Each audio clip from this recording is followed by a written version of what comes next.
ಒಂದು ಭಾಳ ಸ್ಪಷ್ಟವಾಗಿ ಗಮನಿಸಬೇಕಾಗಿರೋ ಸಂಗತಿ ಇದೆ. ಹಿಜಾಬ್ ನಿಷೇಧ ಮಾಡಿರಲಿಲ್ಲ, ಶಾಲೆಗಳಲ್ಲಿ ಯೂನಿಫಾರ್ಮನ್ನು ಕಡ್ಡಾಯ ಮಾಡಿತ್ತು. ಈಗ ಮಾನ್ಯ ಮುಖ್ಯಮಂತ್ರಿಗಳು ಸಿದ್ದರಾಮಯ್ಯನವರು ಯೂನಿಫಾರ್ಮಿಗೆ ಹಿಜಾಬ್ ಜೋಡಿಸ್ತಾರೋ ಅಥವಾ ಯೂನಿಫಾರ್ಮನ್ನು ಕಡ್ಡಾಯ ಅನ್ನೋದು ತೆಗಿತಾರೋ? ಈಗಿರೋ ಪ್ರಶ್ನೆ ಇಷ್ಟೇ.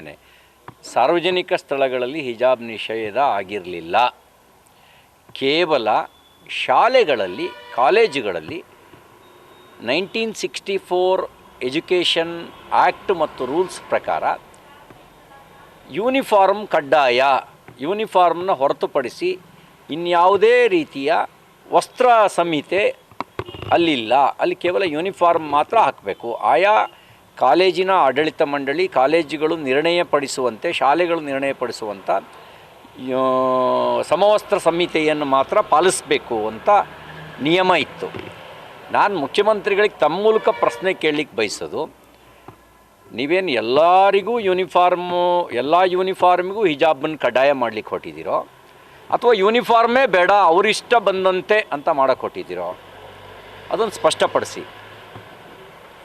ಹಿಂದೆ ಯೂನಿಫಾರ್ಮ್ ವಿರುದ್ಧ ಇದ್ದವ್ರದ್ದು ಗಲಾಟೆ ಇದ್ದಿದ್ದು. ನಾವು ಹೇಳಿದ್ವಿ, ಮಕ್ಕಳಿಗೆ ಯೂನಿಫಾರ್ಮನ್ನ ತಂದ ಉದ್ದೇಶನೇ ಮಕ್ಕಳಲ್ಲಿ ಬಡವ ಬಲ್ಲಿದ ಅನ್ನುವಂಥ ಭೇದ ಇರಬಾರ್ದು, ಈ ಜಾತಿ ಆ ಜಾತಿ ಅನ್ನೋ ಭೇದ ಇರಬಾರ್ದು, ನಾವೆಲ್ಲರೂ ಸಮಾನರು ಅನ್ನುವಂಥ ಮಾನಸಿಕತೆಯಲ್ಲಿ ಶಾಲೆ ಕಾಲೇಜಿಗೆ ಬಂದು ಕಲಿಬೇಕು ಅನ್ನುವಂಥ ಉದ್ದೇಶದಿಂದ ಯೂನಿಫಾರ್ಮನ್ನು 1964 ಶಿಕ್ಷಣ ಕಾಯ್ದೆ ಅನ್ವಯ ತಂದಿದ್ದು.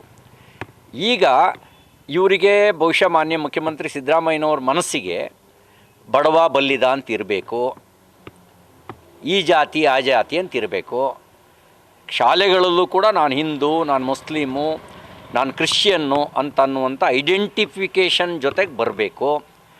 ಆ ಐಡೆಂಟಿಫಿಕೇಷನ್ ಇದ್ದರೆ ನಮಗೆ ಒಡೆದು ಆಳೋದಕ್ಕೆ, ರಾಜಕಾರಣ ಮಾಡೋದಕ್ಕೆ ಸುಲಭ ಅಂತ ಅನಿಸಿರ್ಬೋದು.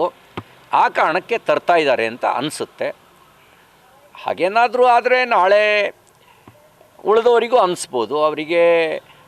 ಅವರೇನಾದ್ರು ಒಂದು ಪ್ರತ್ಯೇಕತೆ ಭಾವನೆ ಇಟ್ಕೊಂಡು ಬಂದರೆ, ನಮ್ಮದೊಂದು ಐಡೆಂಟಿಟಿ ಅಂತ ಅಂದ್ಕೊಂಡು ಬಂದರೆ, ಉಳಿದವರಿಗೂ ಕೂಡ ನಮ್ಮ ಐಡೆಂಟಿಟಿ ತೋರಿಸ್ಬೇಕು ಅಂತ ಕೆಲವರಿಗೆ ಕೇಸರಿ ಸಾಲು ಹಾಕ್ಕೊಂಡು ಬರೋದು ನಮ್ಮ ಐಡೆಂಟಿಟಿ ಅಂತ ಅನಿಸ್ಬೋದು, ಕೆಲವರಿಗೆ ಹಸಿರು ಸಾಲು ಹಾಕ್ಕೊಂಡು ಬರೋದು ನಮ್ಮ ಐಡೆಂಟಿಟಿ ಅಂತ ಅನಿಸ್ಬೋದು, ಕೆಲವರಿಗೆ ನೀಲಿ ಶಾಲು ಹಾಕ್ಕೊಂಡು ಬರೋದು ನಮ್ಮ ಐಡೆಂಟಿಟಿ ಅನಿಸ್ಬೋದು, ಕೆಲವರಿಗೆ ಹಳದಿ ಶಾಲು ಹಾಕ್ಕೊಂಡು ಬರೋದು ನಮ್ಮ ಐಡೆಂಟಿಟಿ ಅಂತ ಅನಿಸ್ಬೋದು. ಹಾಗಾಗಿ ಎಲ್ಲರೂ ಅವ್ರ ಐಡೆಂಟಿಟಿನ ತೋರಿಸ್ಲಿಕ್ಕೆ ಹೊರಟ್ರೆ ವಿದ್ಯಾರ್ಥಿಗಳ ನಡುವೆ ಸಮಾನತೆ ಎಲ್ಲಿ ಬರುತ್ತೆ?